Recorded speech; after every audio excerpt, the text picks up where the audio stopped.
Sejumlah jenderal TNI berencana untuk melaporkan Ferry Irwandi ke polisi atas dugaan pencemaran nama baik. Simak informasi selengkapnya di Voy hari ini. Awal mula persoalan ini diduga berasal dari sebuah diskusi di salah satu stasiun televisi nasional. Dalam acara tersebut, konten kreator sekaligus CEO Malaka Project, Ferry Irwandi, menayangkan sebuah video yang menunjukkan seorang perusuh dalam demonstrasi bulan Agustus lalu memiliki kartu anggota TNI. Kayaknya kita semua punya telinga kalau polisi bilang orang itu yang punya name tag ikut merusuh. Saya tidak tahu karena saya bukan intelijen. Sebentar, kita dengarkan sekali lagi ya. Kita dengarkan sekali lagi.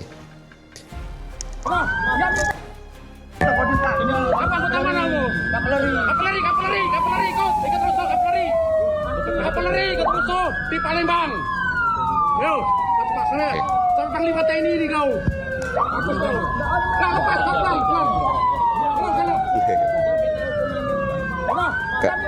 Kapolri ini ikut rusuh Kapolri. Saya laporin Panglima TNI, terus dia bilang si orangnya bukan cuma saya Pak, kata orang TNI ini.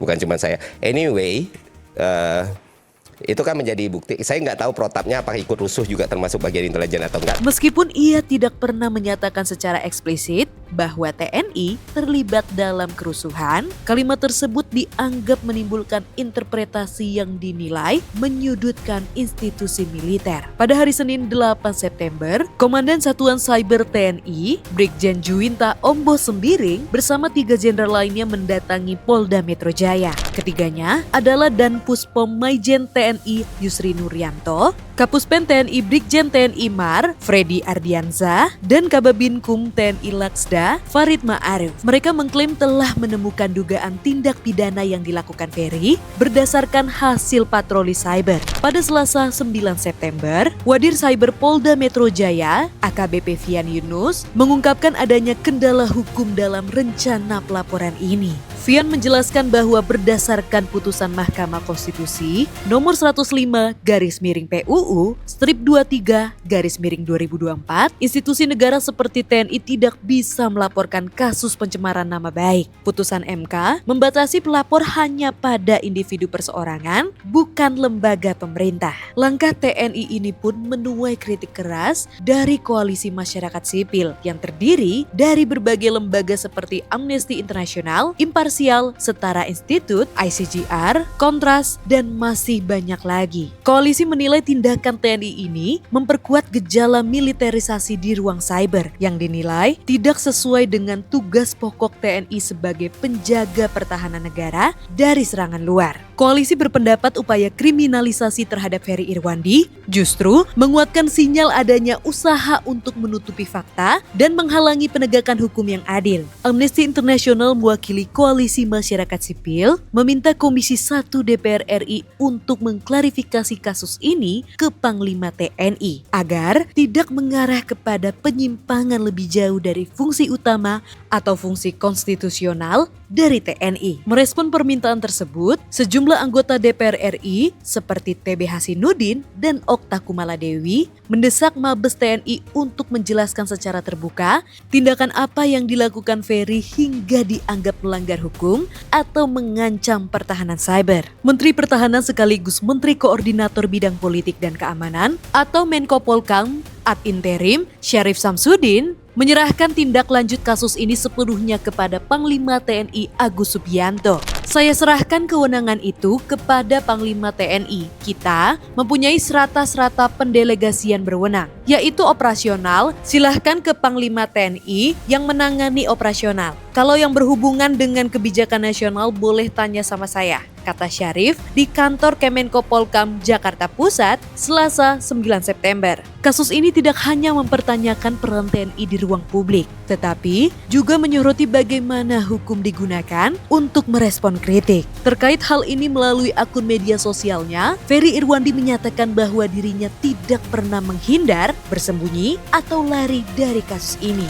Dia sendiri mengaku heran mengapa Brigjen TNI Juwinta Ombo Sembiring mengklaim dirinya tak bisa dihubungi. Sebelum menempuh langkah hukum, Juwinta Ombo Sembiring sudah mencoba menghubungi Ferry, namun tidak pernah berhasil. Saya coba konsultasi karena dia bicara masalah algoritma. Saya coba kontak, staf saya suruh tidak bisa. Sementara Ferry Irwandi mengaku belum mengetahui soal dugaan pidana yang dituduhkan terhadapnya. Saya belum tahu apa-apa, singkat Ferry saat dihubungi wartawan. Iya, dan silakan tanya wartawannya. Gue bilang, gue nggak tahu apa-apa, gue lagi main FIFA.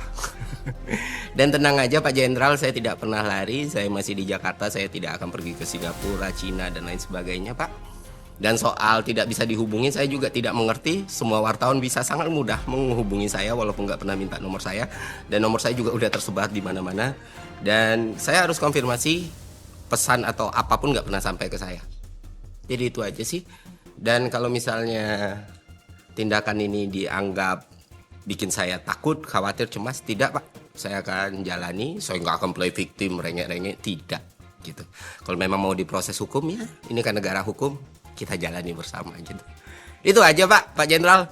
Semoga sehat, bahagia selalu, senang selalu. Saya juga nggak tahu tindak pidana apa yang saya lakukan. Ya memang Republik ini pantas untuk pemerintah, aparat, dan sistem yang lebih baik. Itu aja dari gue, semoga bermanfaat teman-teman. Buat yang nanya kabar gue, tenang saja, gue baik-baik saja dan akan selalu baik-baik saja. Satu hal yang selalu gue ingat adalah ide itu nggak bisa dibunuh ataupun dipenjara gitu. Pertanyaannya, apakah upaya hukum ini murni didasari oleh pencemaran nama baik? Ataukah hanya alat untuk membungkam suara kritis? Ini menyayangkan sekali langkah yang diambil oleh Komandan Satuan Cyber dari Mabes TNI yang mendatangi Polda Metro Jaya lalu menyampaikan dugaan tindak pidana yang dilakukan oleh Ferry Irwandi.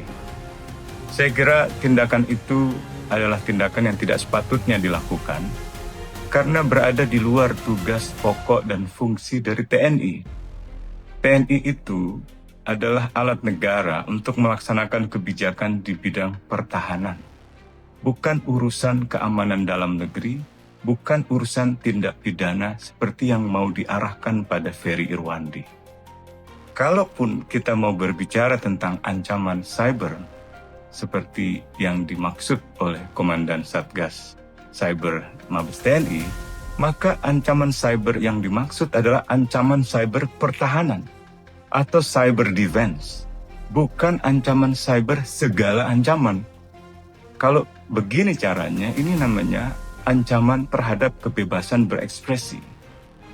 Kalau kita baca misalnya peraturan Menhan tahun 2014, peraturan Menhan nomor kalau tidak salah nomor 82, maka ancaman cyber yang luas pun sebenarnya lebih terbatas pada lingkungan Kementerian Pertahanan dan lingkungan TNI. Jadi kalau misalnya ada sistem cyber, sistem website, sistem katakanlah pertahanan cyber kementerian yang diganggu atau sistem pertahanan nasional Indonesia yang berbasis pada teknologi itu diganggu, katakanlah alutsista atau alat-alat utama sistem persenjataan kita yang menggunakan teknologi komputer dan lain sebagainya diganggu oleh musuh dari luar negeri, katakanlah menjadi tidak berfungsi, maka itulah ancaman cyber. Ini yang dulu saya khawatirkan bersama kawan-kawan koalisi masyarakat sipil untuk reformasi sektor keamanan ketika mempersoalkan pasal 7 dalam rancangan undang-undang TNI tentang operasi militer selain perang. Operasi militer selain perang dalam konteks cyber harus dibatasi pada ancaman pertahanan cyber atau pertahanan siber, bukan ancaman cyber secara umum. Kalau begitu akan memperluas peran TNI dan menjadi jauh dari tugas utamanya, dari fungsi dan tugas pokoknya gitu. Nah, ini yang saya kira harus kita ingatkan, TNI harus kembali ke dalam fungsi-fungsi konstitusionalnya, yaitu di dalam urusan pertahanan negara.